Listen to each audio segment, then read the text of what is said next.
Good morning students. आज हम लोग फ्रिक्शन डील करने वाले हैं। जैसा कि पिछला वीडियो अगर देखे होंगे तो फ्रिक्शन का बेसिक हम बताए थे पिछला वीडियो में। आज उसी को थोड़ा और डिटेल में हम लोग देखेंगे।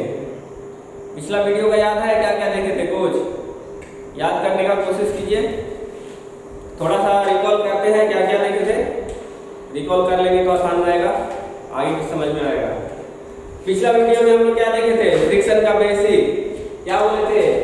एक बॉडी अगर किसी दूसरे बॉडी के सरफेस पे या कोई प्लेन सरफेस पे रखा हुआ है तो उसमें फ्रिक्शन फोर्स आएगा। फ्रिक्शन फोर्स का वैल्यू भी बताए थे।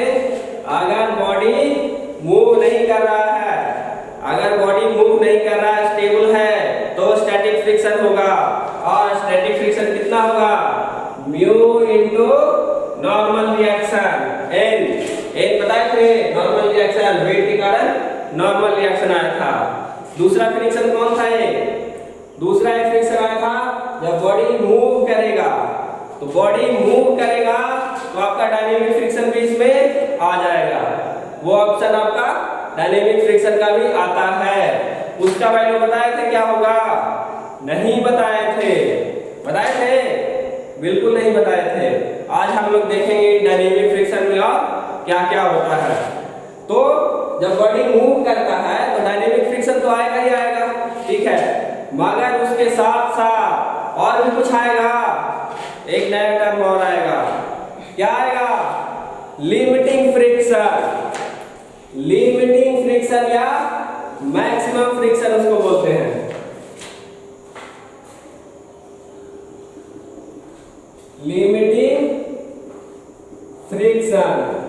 तो डायनेमिक फ्रिक्शन को समझने के लिए सबसे पहले हमको लिमिटिंग फ्रिक्शन भी समझना होगा कि लिमिटिंग फ्रिक्शन क्या होता है, कैसे होता है। तो देखिए लिमिटिंग फ्रिक्शन को देखते हैं। जब बॉडी स्टेबल है, आपका कोई फोर्स नहीं लग रहा है, तब तो फ्रिक्शन ही आ रहा है आपका म्यू ए।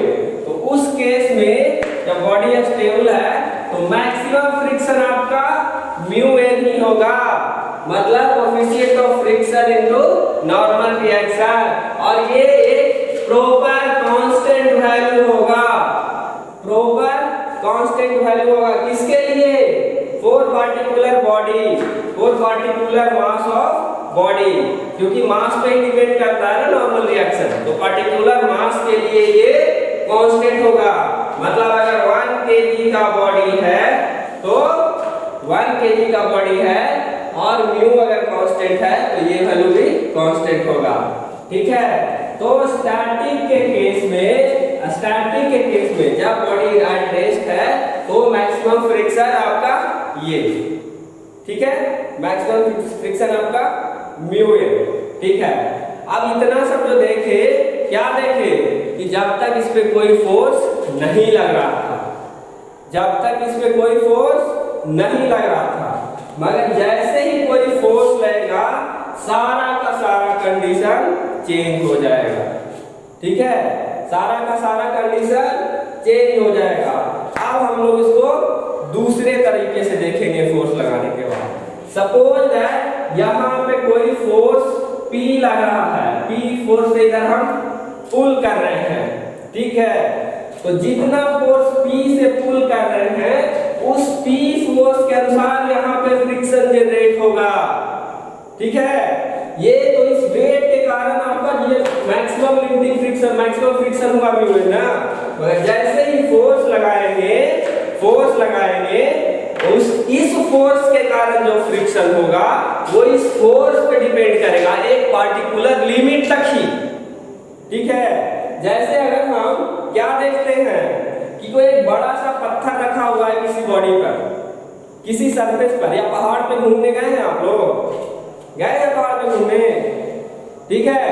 अगर पहाड़ पे नहीं घूमने गए हैं तो बस, ट्रैक्टर का, मोटरसाइकिल तो होगा ही सबके पास, है ना। अगर नहीं है तो गांव देहात के लड़के हैं ट्रैक्टर देखे होंगे, ठीक है। ट्रैक्टर फंस जाता है, धान का सीजन आने वाला है ना अभी, तो धान का सीजन में जब ट्रैक्टर फंस जाता है, आने वाला रहता है, तो क्या करते हैं? ट्रैक्टर निकाल भी नहीं करता तो धक्का लगाते हैं, पीछे से धक्का लगाते हैं ना। तो अकेले धक्का लगाते हैं तो क्या होता है, ट्रैक्टर आगे बढ़ जाता है? नहीं बढ़ता है। उसी तरह से अगर बड़ा पहाड़ है, पहाड़ में कोई बड़ा सा पत्थर रखा हुआ है, आप उसको ढकेलने का, पुश करने का कोशिश करते हैं, तो क्या पत्थर हिल जाता है? नहीं हिलता है। मूव करता है? नहीं मूव करता है। मगर अगर 10 आदमी मिलकर उसको हिलाते हैं तो मूव कर जाता है जी, घसक जाता है ना, घसकता है कि नहीं? और अच्छा से बताएं, चौकी है घर में, चौकी है घर में, घसकाते हैं उसको, धीरे से फोर्स लगाते हैं, थोड़ा सा ताकत लगा के खिंचाता है? नहीं खिंचाता है। अब जोर लगा के खींचते हैं उसको, खिंचा जाता है एकदम दम लगा के, ठीक है ना, खिंचाता है ना। वैसा क्यों होता है? कभी सोचे? ये फ्रिक्शन के कारण ही होता है। आपका जो चौकी था, चौकी का चारों जो पाव था जमीन पे नीचे सटा हुआ था। अब हल्का सा जब फोर्स लगाए, हल्का सा जब एक हाथ से खींचे, नहीं खिंचाया, मतलब क्या, जब हम हल्का सा पी फोर्स P1 लगा रहे थे, इसका वैल्यू क्या था? कम था। तो ये फ्रिक्शन क्या, ये जो चौकी का जो पाव था वहां पे जो फ्रिक्शन हो रहा था, क्या है, फोर्स से ज्यादा था। तो क्या था, वो उसको इक्वल बराबर कर रहा था, तो वो खींचा नहीं रहा था। तो क्या था, थोड़ा सा और फोर्स लगाए, थोड़ा सा और फोर्स लगाए, फिर भी नहीं खिंचाया, तो यहाँ पे क्या हुआ, फ्रिक्शन फोर्स और ज्यादा है, नहीं खिंचा रहा है। अब 10 के बहुत ज्यादा फोर्स लगाए, खिंचा गया। मतलब क्या है, ये फोर्स P3 जो लगाए, ज्यादा लगाए, और यहाँ पे फ्रिक्शन फोर्स से ओवरकम कर गया, फ्रिक्शन फोर्स से ज्यादा हो गया। तो वो क्या है, वो स्लाइड कर गया या आगे की ओर घसा गया, जिस ओर फोर्स लगाएंगे उस ओर, ठीक है। तो ये फोर्स P जब स्टैटिक फ्रिक्शन से ज्यादा होगा तो बॉडी मूव करेगा, स्टैटिक फ्रिक्शन से कम होगा तो बॉडी मूव नहीं करेगा। आया समझ में? आया समझ में? बिल्कुल आया।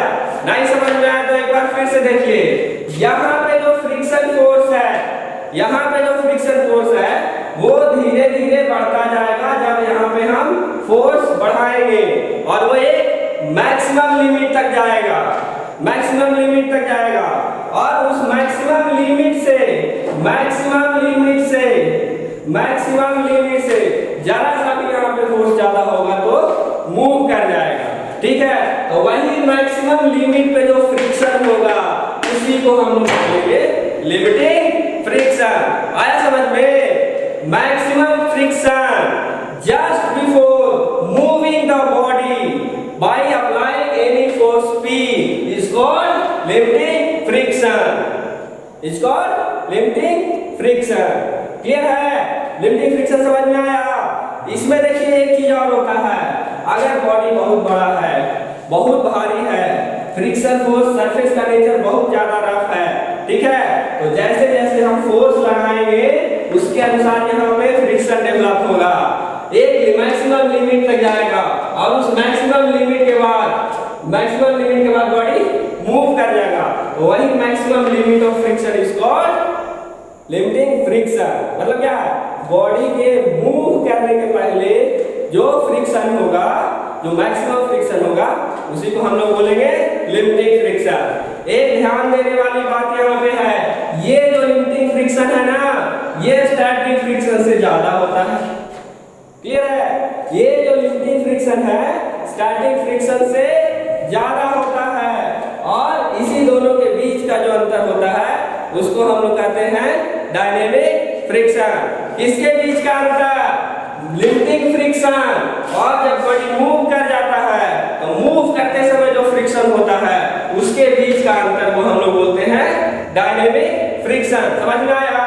तो जब बॉडी मूव कर रहा है हम फ्रिक्शन निकाल लेंगे, ठीक है, जब बॉडी मूव कर रहा है हम फ्रिक्शन निकाल लेंगे, और ये लिमिटिंग फ्रिक्शन हमको पता होगा, लिमिटिंग फ्रिक्शन भी निकाल लेंगे। तो लिमिटिंग फ्रिक्शन और मूव करते समय जो बॉडी का जो फ्रिक्शन था उसके बीच का अंतर, उसको हम लोग क्या बोलेंगे? Limiting friction. क्लियर है? और डाउट है? होना तो नहीं चाहिए, नहीं चाहिए। फिर से देखें, एक बार रिकॉल करते हैं, क्या क्या पढ़े इतने देर में, कि एक कोई बॉडी था, ठीक है, किसी सरफेस पे लगा हुआ था, तो जब तक रखा हुआ स्टैटिक फ्रिक्शन होगा। जैसे इसमें कोई फोर्स P1 लगाए, बॉडी मूव नहीं किया, ठीक है। तो इस केस में फ्रिक्शन कितना होगा, ये P1 के अनुसार यहाँ पे फ्रिक्शन होगा, ठीक है। और जैसे ही इसको P2 किए, P2 का वैल्यू थोड़ा सा ज्यादा है, फ्रिक्शन इसके कारण क्या है, पुल करने का कैपेसिटी और होगा, तो ये फ्रिक्शन और ज्यादा हो गया, ठीक है। मगर जब फोर्स P3 लगाए, बहुत ज्यादा लगाए, तो ये लिमिटिंग फ्रिक्शन को ओवरकम कर गया। मैक्सिमम फ्रिक्शन जो है सरफेस के कारण जनरेट हो रहा था, ये मैक्सिमम फ्रिक्शन जो सरफेस के कारण जनरेट हो रहा था उससे ज्यादा हो गया ये फोर्स, तो ये बॉडी मूव कर गया, ठीक है। अब जैसे ही ये बॉडी मूव करेगा ना, जैसे ही बॉडी मूव करेगा फ्रिक्शन हल्का सा घट जाएगा। आप लोग जब चौकी खींचते होंगे, कुर्सी खींचते होंगे या भारी कोई टेबल खींचते होंगे तो देखते होंगे जिस समय खींचते हैं थोड़ा सा ज्यादा फोर्स लगाता है, आप जब खींच लेते हैं उसको आसानी से खींचता चला जाता है। या किसी बस या ट्रैक्टर को आप धक्का लगाते हैं, तो धक्का लगाते समय स्टार्टिंग में ज्यादा जोर लगता है, एक बार बस जब हल्का सा चल पड़ता है तो उसके बाद क्या है, कम फोर्स भी हम उस पर लगा रहे हैं तो बस आगे बढ़ता रहता है ना, वही वाला सिस्टम यहाँ पे, ठीक है। लिमिटिंग फ्रिक्शन स्टार्टिंग में मूव करते समय, स्टार्टिंग में इसको मूव कराने के लिए आपको ज्यादा फोर्स चाहिए, मगर एक बार मूव कर गया तो फोर्स हमारा कम जाता है, तो फ्रिक्शन भी कम जाएगा हल्का सा, ठीक है। और वही दोनों के बीच का अंतर डायनेमिक फ्रिक्शन कहलाता है या काइनेटिक फ्रिक्शन। डायनेमिक फ्रिक्शन या काइनेटिक फ्रिक्शन, ठीक है। क्लियर है ना, डायनेमिक फ्रिक्शन और काइनेटिक फ्रिक्शन क्लियर है। यहाँ तक तीन चीज समझ गया, स्टैटिक फ्रिक्शन क्या है, लिमिटिंग फ्रिक्शन क्या है, डायनेमिक फ्रिक्शन क्या है। स्टैटिक फ्रिक्शन निकालते कैसे हैं, स्टैटिक फ्रिक्शन ये फार्मूला से निकालते हैं। आप देख रहे थे कल भी बताए थे आपको लास्ट वीडियो में, एक नया टर्म म्यू आया। क्यों आया म्यू, म्यू क्यों आया, क्यों, क्योंकि यहाँ पे जो फ्रिक्शन फोर्स था, म्यू को हम लोग डील करते हैं, म्यू को छोड़ रहे थे हम लोग। म्यू क्या है, स्टैटिक फ्रिक्शन में एक म्यू आया, इसको हम लोग छोड़ रहे थे, डील करते हैं इसको। कहाँ छोड़ेंगे भाई, इसको पकड़ के रखें, फ्रिक्शन है तो म्यू को पकड़ना पड़ेगा, ठीक है ना। एक टर्म है कोएफिशिएंट ऑफ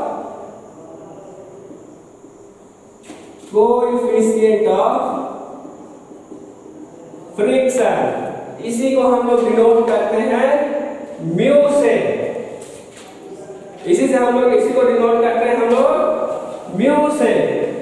म्यू मतलब कोएफिशिएंट ऑफ फ्रिक्शन।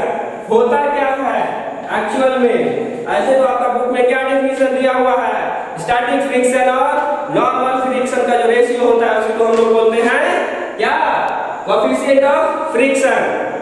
तो ये आता कहां से है कोएफिशिएंट, देखिए कहां से आता है।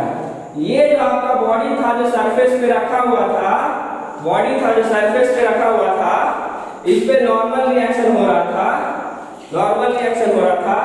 और कोई नॉर्मल रिएक्शन के कारण आपका स्टैटिक फ्रिक्शन Fs आ रहा था, ठीक है।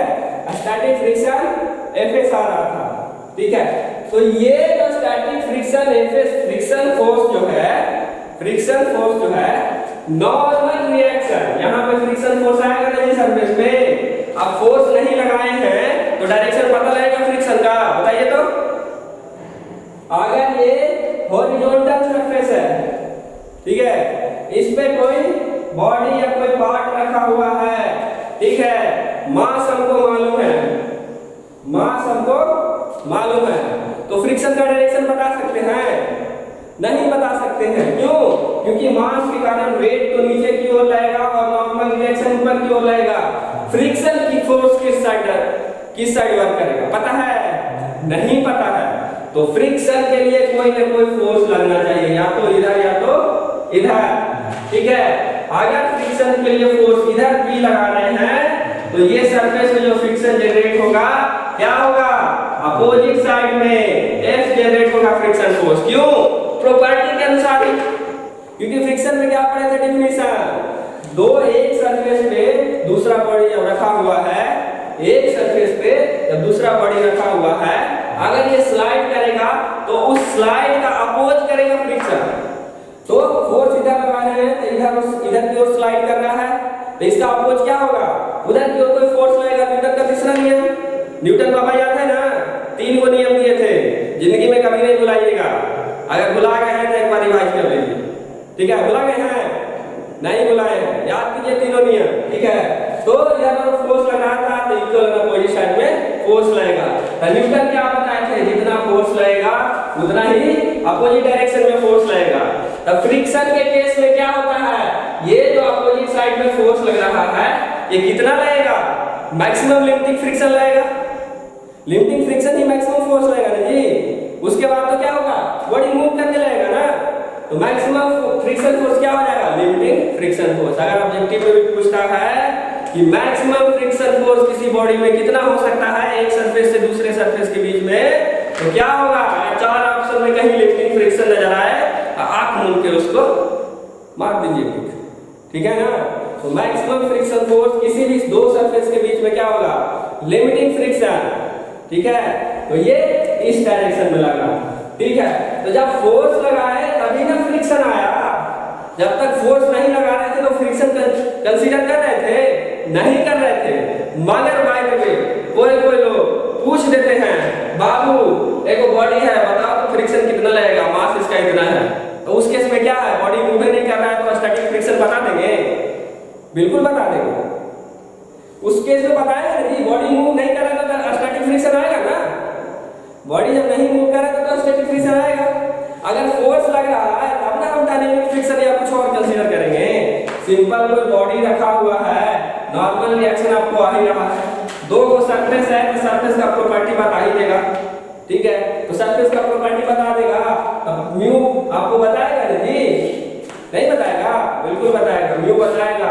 अगर नहीं बताएगा तो पूछ लीजिएगा उससे, क्या भाई आप म्यू तो बताइए नहीं किए, हम कैसे बता दें कि कितना होगा फ्रिक्शन, ठीक है ना, ठीक है ना, हाँ पूछ लीजिएगा, ठीक है। अब देखिए म्यू आया कैसे, होता क्या है, तो म्यू क्या होता है, सरफेस का प्रॉपर्टी पे डिपेंड करता है, ठीक है ना। ये जो दो कॉन्टैक्ट सरफेस है उस सरफेस का प्रॉपर्टी पे डिपेंड करता है। फ्रिक्शन हो रहा है तो उसको कोएफिशिएंट ऑफ फ्रिक्शन नाम दे दिए।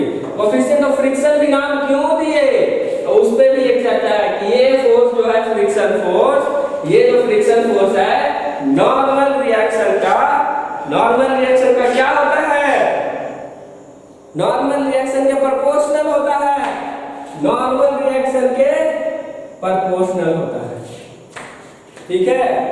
नॉर्मल रिएक्शन के प्रोपोर्शनल होता है। अब प्रोपोर्शनलिटी जब हटाएंगे तो कोई कांस्टेंट आता है, शुरू से पढ़ते आए हैं, मैथ से पढ़ते आए हैं ना 10वीं क्लास से। प्रोपोर्शन जब हटेगा 10वीं क्लास में फिजिक्स में पढ़े थे ना, न्यूटन का ग्रेविटेशनल कांस्टेंट कहां से आया था, प्रोपोर्शनलिटी हटा था तभी ना आया था। तो उसी तरह से फ्रिक्शन का भी कांस्टेंट आएगा, प्रोपोर्शनलिटी हटेगा तो म्यू एन, दोनों चीज आ गया। फ्रिक्शन का वैल्यू भी पता चल गया, कोएफिशिएंट ऑफ फ्रिक्शन कहां से आया वो भी पता लग गया। नॉर्मल रिएक्शन तो मास दिया हुआ है तो नॉर्मल रिएक्शन आपको पता लगेगा ही लगेगा। नॉर्मल रिएक्शन में क्या ध्यान देना है कि नॉर्मल रिएक्शन हमेशा सरफेस के परपेंडिकुलर होता है, ठीक है। अगर कोई ऐसा वाला सरफेस दे दिया तो ऐसे मत लिख दीजिएगा नॉर्मल रिएक्शन, ठीक है ना।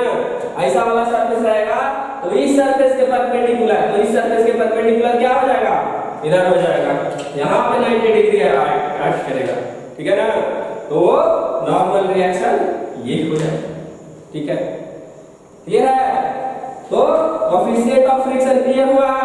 अब वैल्यू कोएफिशिएंट ऑफ फ्रिक्शन का पूछेगा तो म्यू इक्वल टू ये वाला इधर आएगा, F/N लिख देंगे, ठीक है। डेफिनेशन आ गया, coefficient of friction is ratio of friction force and normal reaction between the surfaces. Clear है ना, ठीक है। चलिए इसको इतना आप लोग अच्छा से लिख लीजिए और समझ लीजिए। नहीं समझ में आया तो वीडियो रिवाइंड करके दोबारा देखिए, और भी नहीं समझ में आया नंबर है कॉल करके पूछ सकते हैं, व्हाट्सएप कर सकते हैं, ठीक है ना।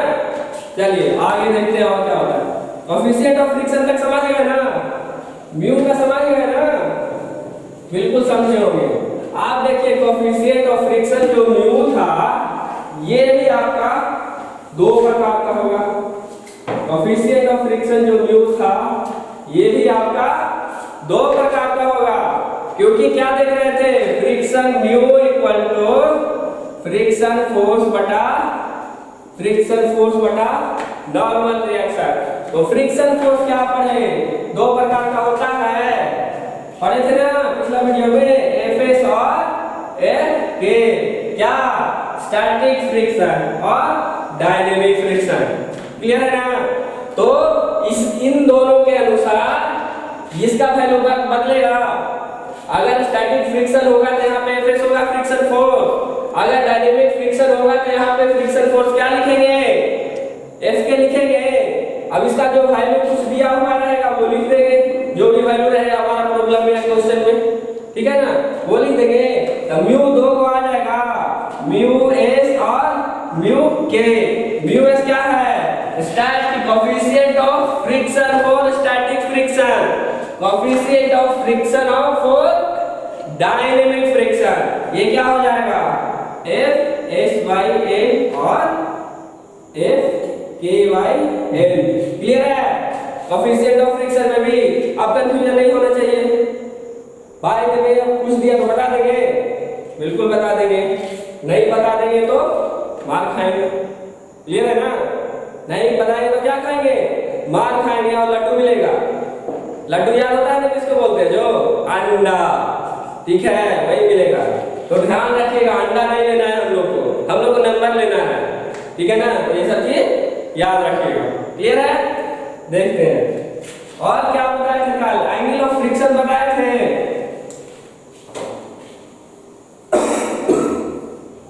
Next topic, angle of friction. Angle of friction क्या बताए थे आपको,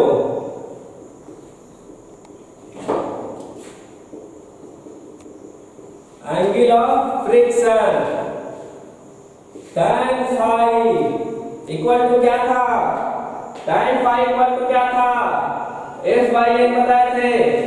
एंगल ऑफ फ्रिक्शन बताए थे ना, नहीं बताए थे जी? बॉडी था, नॉर्मल रिएक्शन लगा था, इधर पे कोई फोर्स लगा रहे हैं तो फ्रिक्शन फोर्स इधर आएगा। तो ये दोनों फोर्स है, ये दोनों फोर्स है, अलग अलग डायरेक्शन में लग रहा है, रिजल्टेंट निकाल सकता है। इसका कोई रिजल्टेंट निकाले थे यार, रिजल्टेंट के साथ कोई एंगल था फाई, ऐसी फाई को बोले थे ना एंगल ऑफ फ्रिक्शन, बोले थे बिल्कुल बोले थे, एंगल ऑफ फ्रिक्शन।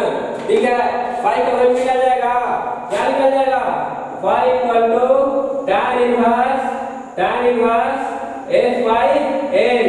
ये वैल्यू निकालना बताए थे। tan इनवर्स का वैल्यू कैसे निकालना बताए थे, वीडियो लेक्चर 2 में देखिए, रेजोल्यूशन ऑफ फोर्सेस वाला वीडियो देखे थे, प्रॉब्लम में सॉल्व किए थे, बिल्कुल किए थे, वैसे ही निकल जाएगा एंगल ऑफ फ्रिक्शन। ठीक है, एंगल ऑफ फ्रिक्शन आप निकाल लीजिएगा। क्लियर है? आप देखिए इसमें एक क्या और होता है, जितना चीज हम लोग अभी देखे, ठीक है, पहले तो बिना फोर्स का देखे, फिर फोर्स का देखे, पर कहां देख रहे थे, हॉरिजॉन्टल सरफेस पे। सरफेस क्या था, हॉरिजॉन्टल था, क्षैतिज तल में था।